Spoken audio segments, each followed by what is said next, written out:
Kama ni mara yako ya kwanza unatembelea chaneli yetu ya Top 5 Media, tunakuomba ubonyeze neno subscribe, kisha kwa chini itatokea alama ya kengele. Tunakuomba ubonyeze kengele hiyo ili uwe wa kwanza kupokea taarifa katika chaneli yetu. Asante.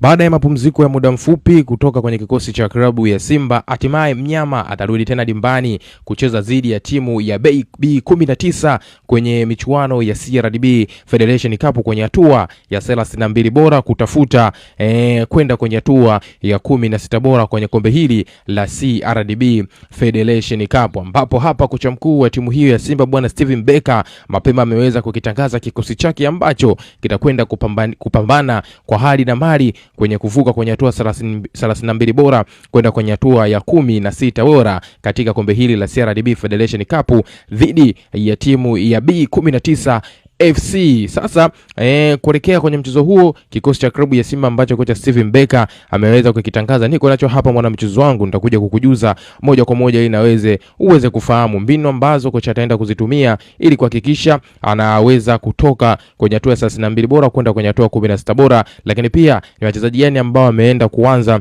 kwenye kikosi hiki cha klabu ya Simba na wachezaji gani ambao hawajaanza kwenye kikosi hiki cha klabu ya Simba. Undani wa hiki tutakipata moja kwa moja kupitia hapa Top 5 Media. Ila cha kufanya sasa hivi mwana michezo wangu, hakikisha unakwenda kusubscribe channel yetu kwa kubonyeza maneno mekundu yaliyo chini ya video hii yaliyoandikwa subscribe. Ukishafanya hivyo, wewe utakuwa ni mdau wetu wa kwanza na mwanafamilia yetu wa kwanza kupata kila aina ya taarifa mpya kibichezo tunakuwekea wewe moja kwa moja kupitia hapa Top 5 Media. Na kama wewe tayari umekushaweza kusubscribe channel yetu, sasa twende kazi tukaangazie kikosi cha kwanza cha klabu ya Simba ambacho kitakwenda kuanza dhidi ya timu ya B19 FC kwenye michuano ya CRDB Federation Cup kwenye hatua ya 32 bora. Kwa upande wa golini hapa tegemea kumuona mchezaji Jibril Kasari akiendelea kuanza kwenye kikosi hiki cha klabu ya Simba, lakini beki nambari 2 hapa tegemea kumuona Duchu Kameta akienda kuzima kwenye eneo la beki nambari 2, huku beki nambari 3 akiingia mchezaji Anthony Brigo akienda kuziba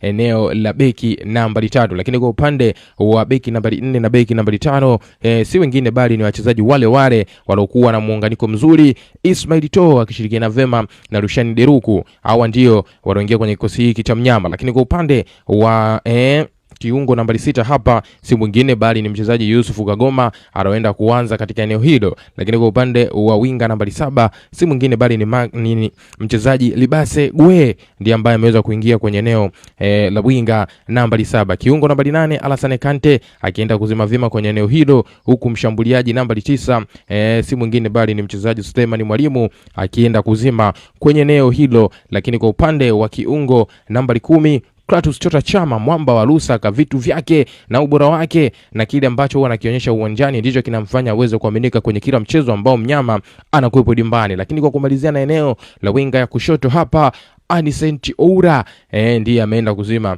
kwenye hilo la winga ya kushoto ama mchezaji nambari 11 kwenye kikosi hiki cha klabu ya Simba. Una maoni gani mwana mchezo wangu kuhusiana hiki?